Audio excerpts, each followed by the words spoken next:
Salam ilahi menuntut kesatuan, maju serta membela kebenaran untuk negara, bangsa dan kemakmuran.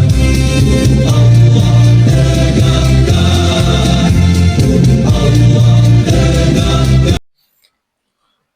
Assalamualaikum warahmatullahi wabarakatuh. Innal hamdalillah nahmadu wa nasta'inuhu wa nastaghfiruh wa na'udzu billahi min shururi anfusina wa min sayyiati a'malina may yahdihillahu fala mudhillalah wa may yudlil fala hadiyalah.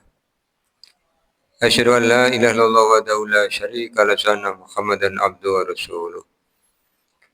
Allahumma shalli ala Muhammad wa ala ali Muhammad kama shallaita ala Ibrahim wa ala ali Ibrahim wa barik ala Muhammad wa ala ali Muhammad kama barakta ala Ibrahim wa ala ali Ibrahim innaka Hamidum Majid. Faqala Allah Ta'ala a'udzu billahi minasyaitonir rajim. Bismillahirrahmanirrahim. As-sabirina was-sadiqina wal qanitina wal munfiqina wal mustaghfirina bil ashar. Bapak dan Ibu yang mudah-mudahan dirahmati oleh Allah. Syukur alhamdulillah pada senantiasa kita panjatkan kehadirat Allah Subhanahu wa taala atas limpahan nikmat yang telah Allah berikan pada kita. Salawat, salam dan keberkahan kita mohonkan kepada Allah agar senantiasa tercurah kepada Rasulullah Muhammad sallallahu alaihi wasallam dan keluarganya, sebagaimana Allah telah mencurahkan salawat, salam dan keberkahan kepada Nabi Ibrahim alaihissalam dan keluarganya. Bapak dan Ibu yang mudah-mudahan dirahmati oleh Allah, setelah beberapa kali kita mengkaji materi tentang sabar, apa itu sabar, apa yang akan didapatkan oleh orang-orang yang bersabar, kemudian jenis-jenisnya, maka kita akan lanjutkan urutan yang kedua yang Allah sampaikan di Al-Quran surah Ali Imran pada ayat yang ke-17 adalah wasodikin, orang-orang yang jujur. Rasulullah SAW menyampaikan perintah, kata beliau, alaikum bisidqi fa inna sidqa yahdi ilal birri fa innal birra yahdi ilal jannah. Jadilah kalian orang-orang yang jujur, karena kejujuran mengantarkan kepada kebaikan, kebaikan mengantarkan ke surga. Kemudian Rasulullah juga memberikan peringatan, iyyakum wal kadhiba fa innal kadhiba yahdi ilal fujuri fa innal fujura yahdi ilan nari. Jauhi oleh kalian kedustaan, karena kedustaan akan mengantarkan kepada keburukan, keburukan akan mengantarkan ke neraka. Bapak dan Ibu yang mudah-mudahan dirahmati oleh Allah, apa sih jujur itu? Jujur itu dimaknai kesesuaian antara apa yang ada di hati sesuai dengan yang diucapkan, sama dengan yang dipikirkan, sama dengan yang diperbuat. Jadi kalau isi hati, ucapan, isi pikiran dan perbuatan sama, itu disebut sebagai orang yang jujur. Karena ada orang yang hati dan ucapannya berbeda. Hatinya mengatakan menginginkan A, tapi mulutnya mengucapkan B. Ini namanya berdusta. Mulutnya mengucapkan B, perbuatannya C. Ini berdusta. Maka bulan Ramadan dengan ibadah saumnya sebenarnya menjadi saat yang paling efektif untuk menumbuhkan kejujuran. Karena orang-orang yang sedang melaksanakan saum, orang-orang yang benar-benar merasa dekat dengan Allah Subhanahu wa taala. Buktinya kalau siang hari berwudu untuk sholat duhur, kumur-kumur 3 kali, tetap yang dibuang 3. Bukan kumur-kumur 3 yang dibuang 2. Berarti yang satunya merojol, diamankan. Kenapa tidak melakukan itu? Karena sedang dalam mode jujur. Kemudian kalau kita sholat juga wasilah yang paling efektif untuk menumbuhkan kejujuran. Orang masuk dalam masjid, kemudian dia melaksanakan sholat tahiyatul masjid. Meskipun sendirian, tetap 2 rakaat. Perkara cepat atau tidak kan faktornya macam-macam. Tapi tetap tidak akan berani mengurangi jumlah rakaatnya.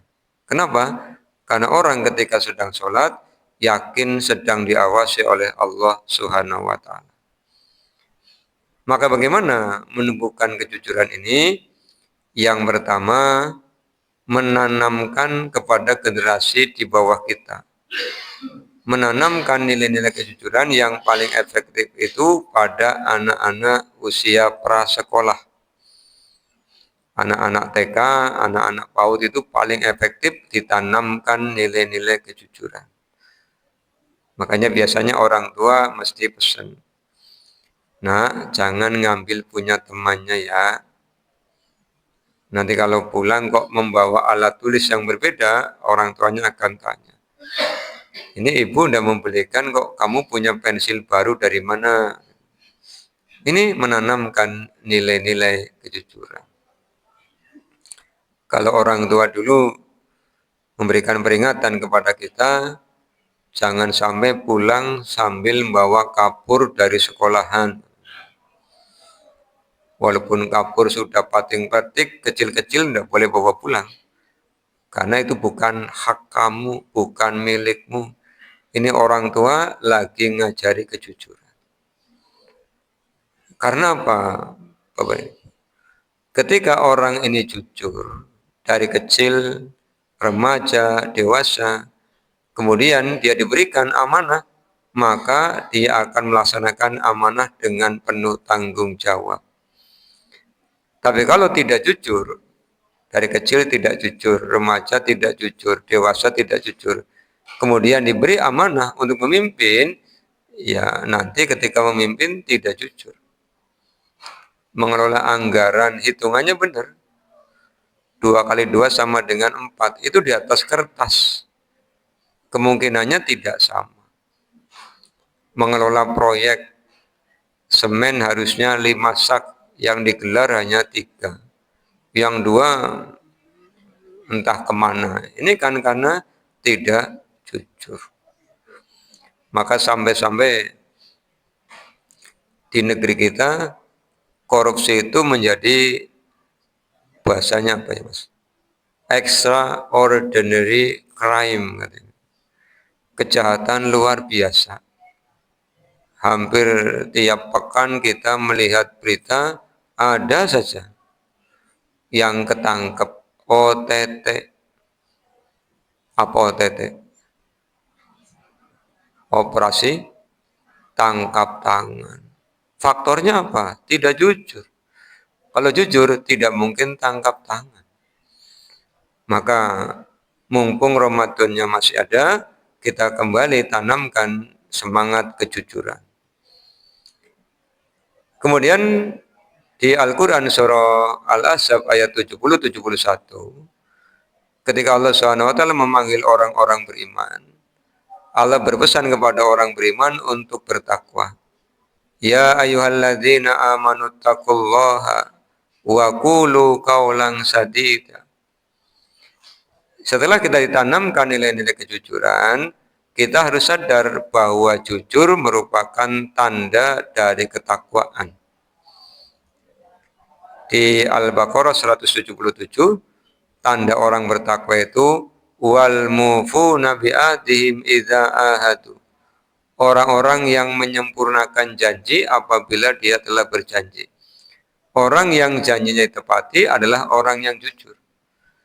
Kalau tidak jujur, ya nanti ingkar janji.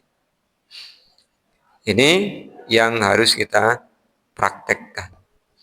Kalau seorang suami jujur menjadi teladan bagi istri, seorang istri jujur, suami jujur menjadi teladan bagi anak-anaknya.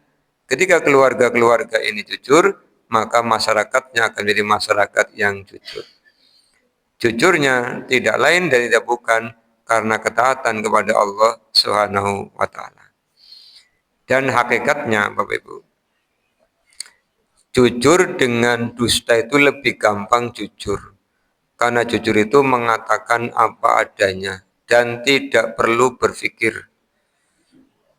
Tapi kalau dusta itu harus mikir alasan. Tapi kadang orang lebih memilih untuk mikir alasan daripada mengatakan apa adanya. Apa sih penyebabnya? Ya banyak. Dulu pernah tanyakan kepada murid-murid, apakah di antara mereka ada yang pernah berdusta? Jawabannya ada. Kemudian ketika pertanyaan dilanjutkan, apa yang menyebabkan berdusta? Satu, takut. Jadi ada orang yang berdusta karena takut.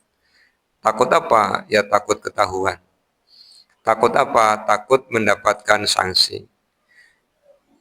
PR-nya belum mengerjakan, ditanya. Kemudian jawabannya apa? Bukunya ketinggalan. Aslinya bukunya tidak ketinggalan, tapi belum mengerjakan. Nanti kalau ditanya ketinggalannya di mana? Di rumah. Kan goroh maning akhirnya. Nanti kalau ditanya, di rumah letaknya di mana? Lemari. Kan goroh maning. Goroh orang rampung-rampung. Kenapa tidak bilang, maaf ya Pak, lupa, belum mengerjakan.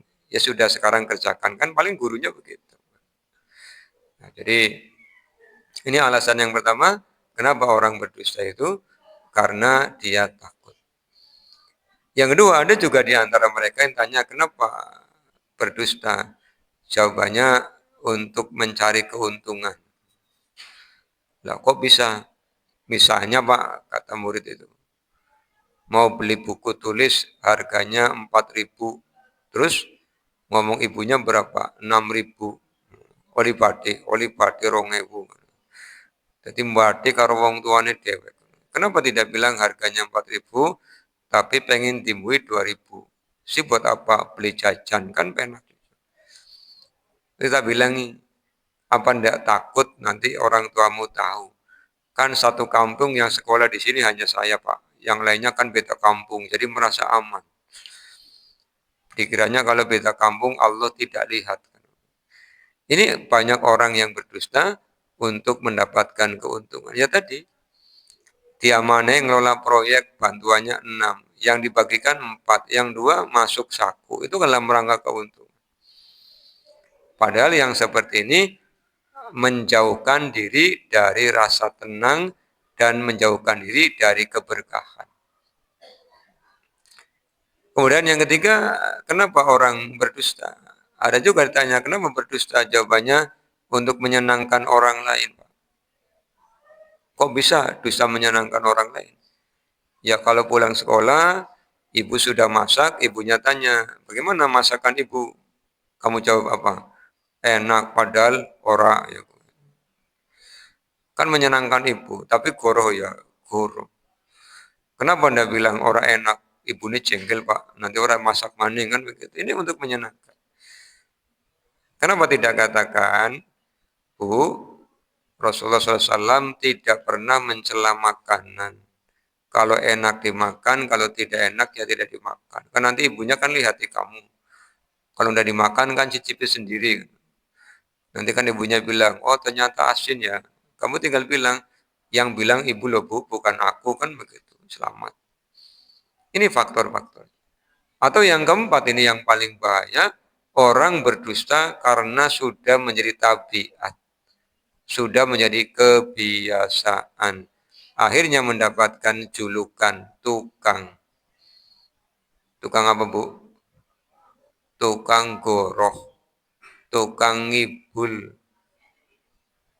ya, ngetebus kayak itu ya. Makanya kalau sudah mendapatkan gelar tukang goro, jangankan ngomong, diam aja orang udah percaya. Awas hati-hati. Nah, pakai tukang goro mene masih mending tukang batu, tukang kayu, tukang besi, Pak. Ini tukang goro. Iya, goro yang ngetek kan gitu kan. Ini akan menyengsarakan dia. Makanya Bapak Ibu, yang bisa berdusta itu mulut. Maka mulutnya harus dilatih untuk mengatakan apa adanya. Caranya bagaimana? Tadi sudah sampaikan penanamannya. Kemudian yang kedua, senantiasa ingat Allah Subhanahu wa taala. Yang ketiga ingat, sekali berdusta akan berdusta yang kedua, yang ketiga dan seterusnya. Untuk menutupi kedustaan-kedustaan yang awal. Kemudian hindari basa-basi Bapak Ibu ya. Karena basa-basi juga kadang-kadang membuat orang berdusta. Lewat di depan rumah saudara atau tetangga dipanggil, Pak mampir gitu kan. Nggih, matur nuwun, tapi labas ini kan namanya dusta. Yang namanya enggih ya belok, jangan enggih tidak belok itu kan namanya berdusta. Bertamu diberi hidangan, kemudian disuguhi monggo Pak disambi enggih, tapi orang tidak ngambil-ngambil ya namanya berdusta. Kalau enggih ya ngambil. Jangan begitu pulang ngelendeng aslinya yang mau pengen ngelih tapi isin lah bukan siapa. Mesti suguna kongon dinikmati kok orang gelem. Iya, jangan jadi orang yang gengsinan kan gitu. Iya, kalau memang mau lapar ya datang ditawari tuan rumah makan ya. Ndak usah. Wis maem padahal wetenge kruyuk kruyuk kruyuk. Senengnya pada goroh begitu. Oh nggih, siap. Alhamdulillah lagi ngelih kata wani maem kan begitu ya, alhamdulillah. Iya. Tuan rumahnya basa-basi maning. Duh, lagi langka beras. Berarti wong goroh ketemu wong goroh nanti kan. Ya. Itu Bapak Ibu. Di masyarakat yang seperti ini kadang terjadi, maka kita yang sudah ngaji, sudah tahu aturan, hindari, jangan berdusta. Iya, iya, iya, ora, ya, ora. Aja iya, sing ora, ora, kan begitu. Iya, mau, mau. Tidak, tidak. Gitu. Jadi tegas jawabannya begitu. Ini bagian yang kedua di Ali Imran ayat 17. 5 golongan yang Allah janjikan masuk surga. Yang pertama orang yang sabar, yang kedua orang yang jujur. Masih ada orang ketiga, orang keempat, dan orang kelima. Insya Allah pada materi kultum yang akan datang. Demikian. Waalaikumsalam warahmatullahi wabarakatuh.